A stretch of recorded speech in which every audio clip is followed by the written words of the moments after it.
Estamos de volta com o nosso Super Vitrine Revista e agora vamos de entrevista. No mês dedicado à conscientização sobre a doação de órgãos no Brasil, inclusive hoje é o Dia Nacional de Órgãos, viu, gente? De relembrar, de pedir, de fazer o apelo para que as pessoas se conscientizem sobre esse ato de amor.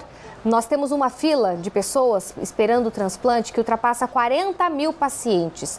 O RIM, ele lidera esse ranking com mais de 30 mil pessoas que estão à espera do órgão, que tem como função principal o quê? A filtragem do sangue. E para falar mais sobre a importância da doação de órgãos e também para nos fazer um convite bem especial, eu hoje recebo a médica nefrologista, a doutora Rúbia Boareto. Boa tarde, doutora Rúbia, tudo bem? Tudo bem, Patrícia, boa tarde. É um prazer estar aqui outra vez no seu programa. Obrigada pela oportunidade. Imagina, é sempre um prazer te receber para falar de saúde, para falar de conscientização. Doutora, por que o RIM, ele libera esse ranking? Ou seja, temos uma fila aí, mais de 40 mil pessoas e mais de 30 mil estão aguardando um rim. Patrícia, muitas doenças como a hipertensão, o diabetes, o uso indiscriminado de medicamentos, como os anti-inflamatórios, eles vão lesando os rins, né? Então, acaba que ao longo do tempo, e além das outras doenças, né, que podem acometer indivíduos jovens, como as nefrites, enfim, a doença policística. Então, é uma gama de doenças para acometerem esses órgãos. Então, acaba que eles são os órgãos que lideram aí o ranking de espera. Hoje, a gente tem 155 mil pessoas no Brasil fazendo terapia renal substitutiva. Nossa. Ou estão fazendo diálise peritoneal, ou estão fazendo hemodiálise. E um pouco mais de 30 mil aguardando por um transplante renal. Então, como é que a gente consegue mudar esse quadro? Uhum. Essa conta não fecha. Como é que a gente faz isso? A gente precisa falar que é doador, Patrícia. E por isso, hoje é um dia muito importante, é o Dia Nacional da Doação de Órgãos. Precisamos falar sobre isso para poder incentivar as pessoas a doar. Com certeza. Muito já tem se falado sobre a doação de órgãos. Há um tempo atrás, as pessoas não falavam muito sobre esse tema, mas a informação vem chegando cada vez mais para as pessoas sobre a importância da doação, mas ainda há muitas pessoas com muitos tabus para fazer essa doação, né, doutora? Exatamente, Patrícia. Olha só, por mais que o Brasil seja um país bagunçado em vários aspectos, a gente tem um sistema nacional de transplante que é modelo para o mundo todo.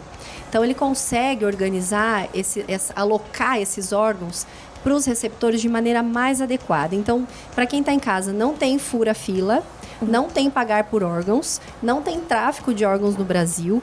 Para que você consiga receber um órgão, você precisa ou ter um doador vivo para doar esse órgão para você, ou você precisa estar em lista, né? Você vai estar em lista tanto para vivo quanto para falecido, ou você precisa ter a compatibilidade adequada para quando alguém vir a falecer e for doador de órgãos, você receber tudo isso. Então, são critérios que existem, esses critérios são levados a sério, baseados no tipo sanguíneo, baseados na compatibilidade que esses indivíduos têm,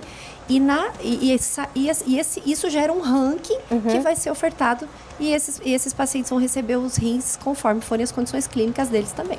Falando em condições clínicas e especialmente de rins, por exemplo, quando há um falecimento, geralmente os rins eles são viáveis ou tem algumas questões que deixam esses rins inviáveis para uma doação, para um transplante, doutora? Sim, Patrícia, isso vale para todos os órgãos. Existe uma central dentro do hospital, aqui no Hospital Universitário, que a gente chama de OPO, que é uma organização procuradora de órgãos. Então, existe uma central de transplante que ela faz uma busca ativa nas UTIs. Então, se eu tenho paciente com morte encefálica ou suspeita ou está em vias de confirmar a morte encefálica, que é quem pode de fato doar os órgãos, ele passa a ser acompanhado. E passa a ser acompanhado em conjunto com o médico que está na UTI, para manter o que a gente chama de viabilidade deste doador. Manter a pressão arterial em níveis adequados, manter a temperatura corporal, para permitir o fluxo adequado para todos os órgãos. Então, se a manutenção do potencial doador, do doador em si, for adequada, do ponto de vista médico, né, junto com essas equipes, os órgãos são viáveis sim. Se o paciente que está em avaliação tiver alguma falência renal ou um grau de insuficiência renal, o que pode ser critério de aceite, pode ser a realização da biópsia no momento da captação. Estou em dúvida, não sei se esses rins são órgãos que estão viáveis, ele já tinha uma certa insuficiência renal.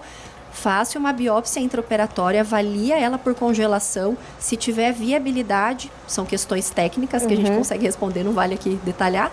a gente pode implantar, sim, esse rim no receptor. Entendi. E você falou ali, por exemplo, são mais de 150 mil pessoas na fila que estão fazendo diálise, né? Todas essas questões e mais de 30 mil que estão em vias de fato para tentarem um órgão viável, né? Na fila do transplante. É porque essas pessoas elas já passaram por essas etapas e não deu certo e agora a única chance delas é o transplante? Não, Patrícia, mais em partes, né? Então funciona assim. Por que a gente tem 155 mil pessoas e só pouco mais de 30 mil estão aguardando por um órgão? Esse gap é por vários motivos. Para ser listado, o paciente, primeiro, ele precisa ter condições clínicas para conseguir ser submetido a um transplante. Certo. Então, ele precisa ter condições cardíacas adequadas, ele vai passar por uma série de profissionais, psicólogos, é uma equipe multidisciplinar e ele vai ser aprovado. Ok, ele foi aprovado, todos os exames clínicos, além dessas avaliações, até a odontologia entra nisso. Ele fica ok, beleza. O centro transplantador coloca ele em lista. Ele lista e ele vai ter numa coleta num banco de sangue do seu tipo sanguíneo, seu HLA, que vai falar sobre compatibilidade. A partir daí, se tudo estiver ok, ele entra na lista.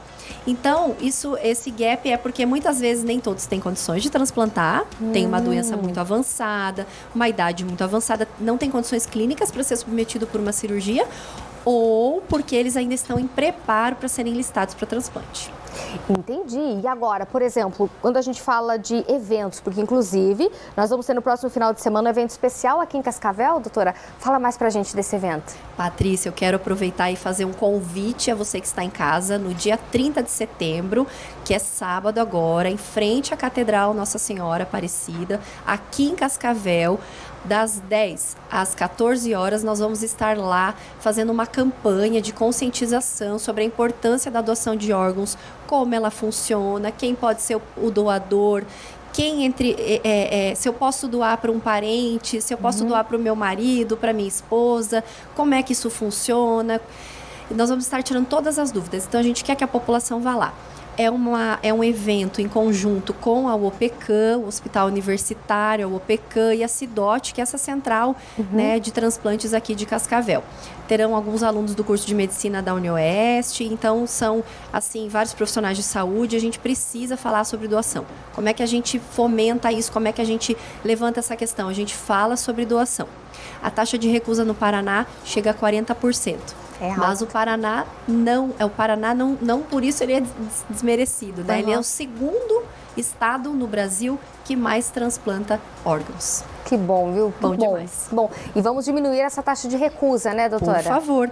A gente precisa entender, quem está em casa precisa entender, Patrícia, que a gente não desliga aparelhos, né? Não tira os órgãos dos pacientes que estão com condições de vida. São pacientes em morte encefálica, ou seja, todas as funções cerebrais cessaram, ele está em morte encefálica.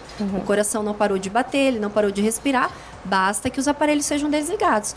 Jamais será feito isso sem o consentimento da família ou em nenhum momento esse processo vai ser acelerado. Todo o sistema é muito organizado, então confie. Fale isso em vida. Eu sempre brinco, né, com os meus alunos, né? Eu sou professora da UniOeste, então eu sempre falo. Falem sobre doação, porque a gente não tende a respeitar quando alguém morre, um desejo de alguém em vida. O meu desejo era ser cremado, o meu era ser enterrado com os meus familiares. E o meu era ser doador de órgãos. Então, quando a gente fala sobre isso, a família vai lembrar daquele momento de dor e ainda vai ter empatia de fazer essa oferta. Perfeito, doutora. Muito obrigada pela sua participação, viu? E até uma próxima. Até a próxima. Eu que agradeço. Espero vocês lá no evento dia 30, hein, Vitrine? É isso aí. Dia 30, então, em frente à Catedral Nossa Senhora Aparecida. Então, esse dia de conscientização das 10 da manhã até que horário da tarde, doutora? 14 horas, até as Patrícia. 14 horas, então, nesse evento bem no centro de Cascavel, viu?